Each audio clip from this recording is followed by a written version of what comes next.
Welcome back, everyone, to episode 10 of Ancient Mesopotamia, Portrait of a Dead Civilization. In this lesson, we'll be talking about the city, part 2. As we began to talk about it in yesterday's lecture, we'll continue and finish it here. We're going to take a look at some interpretive difficulties when looking at the city as a whole, noting how cities are often set on a hill, the distinguishing feature of the wall, the importance of the city gates, and then finally the place and position of the palace and temple in the city. So there are some interpretive difficulties that we need to engage with when we think about contextualizing urbanization and the structure and layout of the city in ancient Mesopotamia. First of all, cities often developed and urbanized based on the context in which they were found. And so both people and societal norms had agency on the city had agency on them. And so there's a great deal of interplay and intermingling between all of these factors and forces. And so trying to assign this city to this particular people group or to this particular societal cause is very difficult to do because of the changes contextually that took place in these Mesopotamian cities, given any number of factors. Secondly, urban features were greatly influenced by these changing people groups. This is particularly true given the fact that people groups infiltrated, be it from the surrounding area or from a far-off place. People came in. There was interchange between the countryside and the city. Another problem that we face is that archaeologically it is difficult to access many of these cities. They are in Iraq and Syria, and of course this is extraordinarily difficult at the moment. But even if we did have access to the country, easy access to the country, these cities, the places of these cities, the tells, are not just sitting often abandoned. Other people are living on them. So, you can't come up and say, I'm an archaeologist, get out of here. So it is extraordinarily difficult to even access the cities. But even when you can, and you do get permission and the ability to excavate, the focus generally tends to be on the parts of the city that will generate interest and funding. And so people tend to go to the tops of the hills, right? They go to the place where the palace will be, where the temple will be, and they dig in those areas to pull out monumental architecture or tablets, things that will make it in the newspaper. It is less glamorous, let's say, to uncover all of the streets in the city to determine their patterns.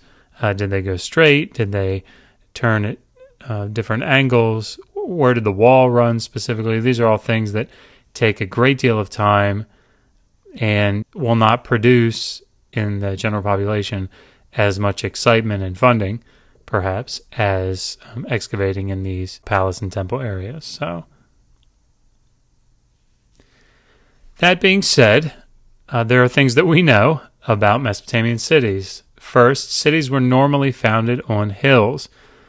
This is even when flat, low-lying land was available. And there are a number of reasons for that you will see as we go through these discussions of Mesopotamian history. But being close to the water but not inside of the danger zone when it comes to flooding is one, or at least as dangerous of a zone. Of course, protection from outside forces is another. But there are different reasons. But this is normally what we find. This resulted often in a citadel city, with the palace and the temple having its own wall enclosing it on top of the mound, and then an outer wall around the outer city. When we think about the streets, even on hills, it was ideal for the streets to run straight. And this is something that comes up in the texts. Kings will boast from time to time about straightening the city's streets. The wall was In Mesopotamia, a distinguishing feature of the city, this was, as we've talked about, something that went around the palace and temple complex, around the outer part of the city, and it was the king's responsibility as the shepherd of the city to maintain it. The king would tear down enemies' walls, which of course not only afforded him the ability to access them should they rebel, but also it leveled the city's landscape. It took away some of their prestige, as the wall was something that was to be an awe-inspiring force. It was an architectural feature, and it was designed to instill fear and awe in both enemies and in those that would come and visit or live in the city.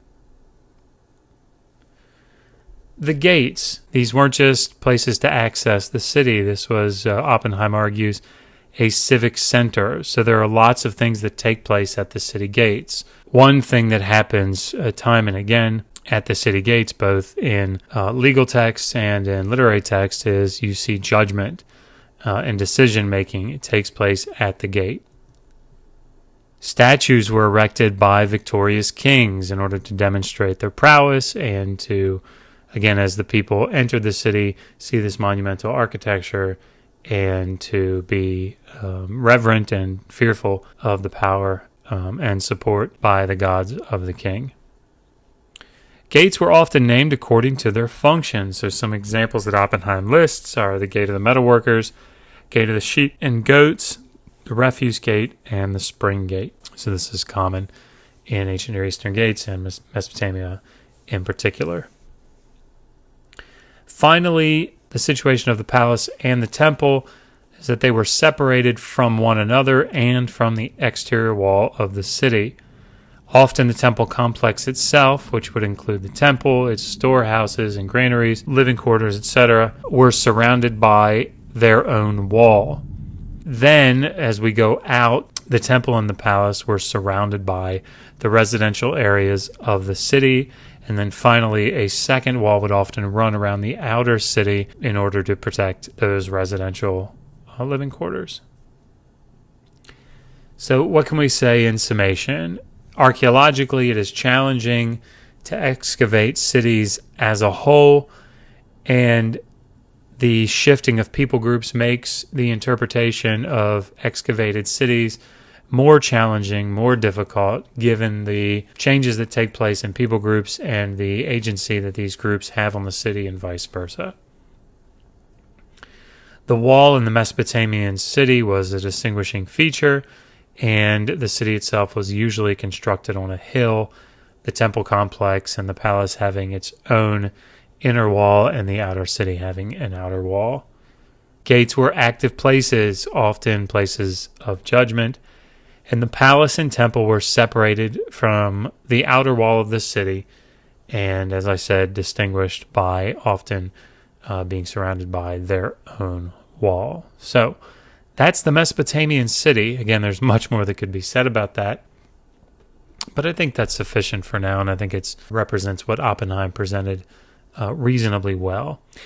Beginning in the next lesson, we're going to start looking at Oppenheim's brief overview of Mesopotamian history. So I think this is actually going to be really exciting. It'll lay out in a condensed timeline essays, he calls them, on Assyria and Babylonia.